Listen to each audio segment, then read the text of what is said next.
When I walk about Buffalo Jackson, I smell leather. And when I smell leather, it takes me back to a small camp leather shop my wife used to teach. She made my first briefcase, my first guitar strap. She was the artist I fell in love with. I love a good sturdy bag for carrying my tools for writing and painting and recording, or photos even some of my working tools. You see, I have this hammer that was my dad's.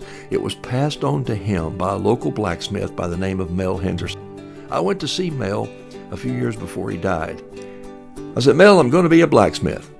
He didn't even turn around. He just kept looking out the screen door. Finally, he said, "Well, son, you should make a good one."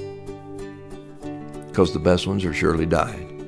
I'm not sure that was a true encouragement, but by that time, I was already drawn to the fire. I was in love with the tools, and I had one of his hammers. I was connected. I'll pass that hammer on to my children, and hopefully they'll pass it on to their children.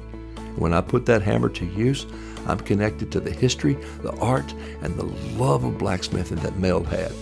I know art is mysterious.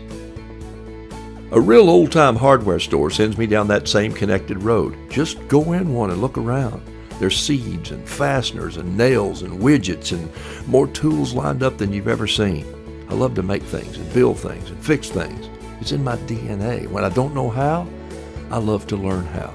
I love to talk to people who know how to do things. What's this? What's it used for? Where'd it come from? Take your kids in an old hardware and find several things you've never seen before and you don't know their use. I bet you'll find someone who can take you on a journey. Samuel Yellin was one of this country's most famous blacksmiths. He came from Poland in 1906. Master Smith, who set about making some of the great works of art in New York and Philadelphia, he needed blacksmiths. Story says Samuel would go down to Ellis Island and watch the men get off the boats. He would see what they were carrying. He said a good tradesman would not leave his tools behind. I have a favorite hammer. I have an apron made of mule hide. I have an English anvil. And I have a love for art and good things. I hopefully will pass that on to my kids and my grandkids. So what do you pick up? What do you carry? What connects you to your past? What connects you to your future? What are you passing on to someone else? A good field trip might be in order. Take a journal, take good notes, take pictures. Write us a note.